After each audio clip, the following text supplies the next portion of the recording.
Mode. Hello everybody, my name's Ben and I'm the Communications and Employer Engagement Officer on Greater Manchester's Hidden Talent, and I'm delighted to have a couple of members of the youth panel with me here today. So we've got Scott. Hello. Oh, in fact, I'll let you guys introduce yourselves. Go on, do you want to say who you are and where you're from? So I'm Scott, I'm 22 and I'm part of the Hidden Talent Youth Panel for GMYN, yeah. Yeah, so GMYN, Greater Manchester Youth Network, they run the youth panel. Keen is our youth panel officer, and they run the youth panel in partnership with GMCVO. And where are you today, Scott? I'm at home right now With a little baby here. Smudge. Smudgy dog. And also with us today, we've got... Hi, I'm Hazer. I'm from Manchester as well, and I'm also part of the GMYN Hidden Talent Youth Panel. Great, thanks guys. I wonder, Scott, are you able to tell everybody watching what the youth panel do, who you are and what you guys do? The youth panel's a group of volunteers aged 18 to like 25, and we're basically working to make a difference on like employment issues for young people.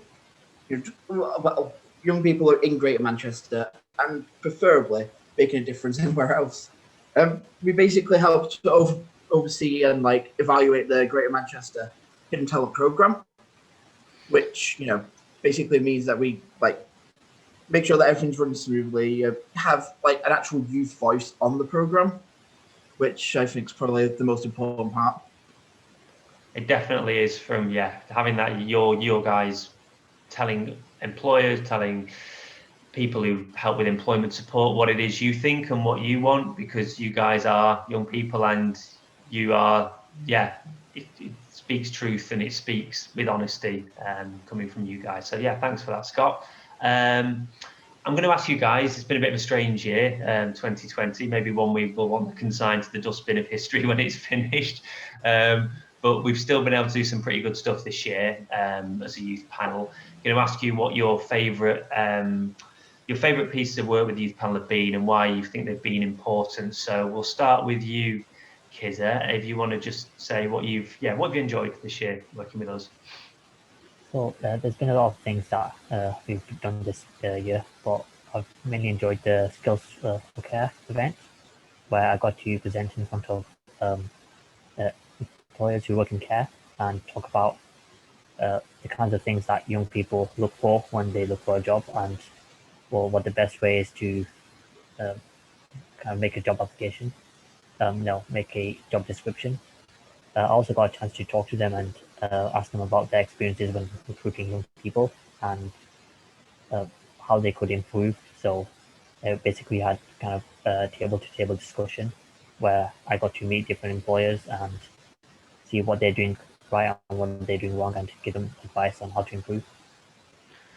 Yeah, and you guys did an amazing job with that. It's I think that was a good thing, wasn't it? You guys led a discussion on what you want to see from job descriptions and how they could be improved, and then you went around to actually listen to what was being done and give a bit more directed, kind of focused things to go away with and work on. Scott, what is a piece of work you've really enjoyed this year? This year I've really enjoyed, before the lockdown, being able to go to meetings and go to your place in person. Like one of them is the Youth Employment Charter. Oh, well, no, I can't remember the word. There's so many charters and bodies and agencies. It was the Greater Manchester Good Employment Charter. Good Employment Charter, yeah, the Good Employment Charter. Oh, mind. It's this year. It's just been. Anyway, yeah. So I've gone to the Good Employment Charter to give like what I thought on the youth like side of employment. So like what I thought about like CVs and what I thought about like application forms, and just giving my opinion on like anything and everything to do with the employment of young people. Sorry, go on, Scott. No, you go on. You just trying to think what sort of things were you talking to those employers about? What were there any aspects of the recruitment process that you were telling them or asking them you would like to see changes to? A a lot of stuff like to do with job specific jargon because like especially for entry level jobs, like no one really knows what those really mean. So they tend to be kind of it's just difficult to like process and understand, and it just would be much easier to make it clearer, in all kind of applications. Like they try and make jobs sound fancier than what they are, as in like in reality they really should just tell it as it is, but they try and jazz it up with like words to make it look, sound pretty, I guess, without really, telling you what the job is. Yeah, that's absolutely. Yeah. And like the fact that you need to like tend to keep having to repeat information during the interview and like application process, just keep repeating the same information when like it would be easier just to do it like one time and just have like a one-time thing. And Kiz, it was similar with the skills for care, wasn't it? You were talking about kind of when phrases are included that aren't really explained properly. Do you remember some of that? Yeah, there was a lot of jargon. I can't remember the exact word, but there was a word describing some of the responsibilities you have. Was it personal care? Was that one of them? I think it was the domiciliary.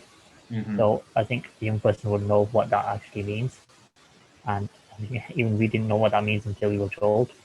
And it's probably easier to just use simple words, and no one wants to read a long description. It's probably easier to just have bullet points or like a simple thing explaining. So if there's like 4 sections, you have like what the role is, what skills are required, / education, and then like what you can get out of it, so like the different benefits, and then how you can apply. That makes it a lot easier for young people. It definitely does, and you guys really did some good analytical work on that, looking at things that are missing, like travel, like how far is it to this workplace? A lot of young people don't have a car. How do I get there?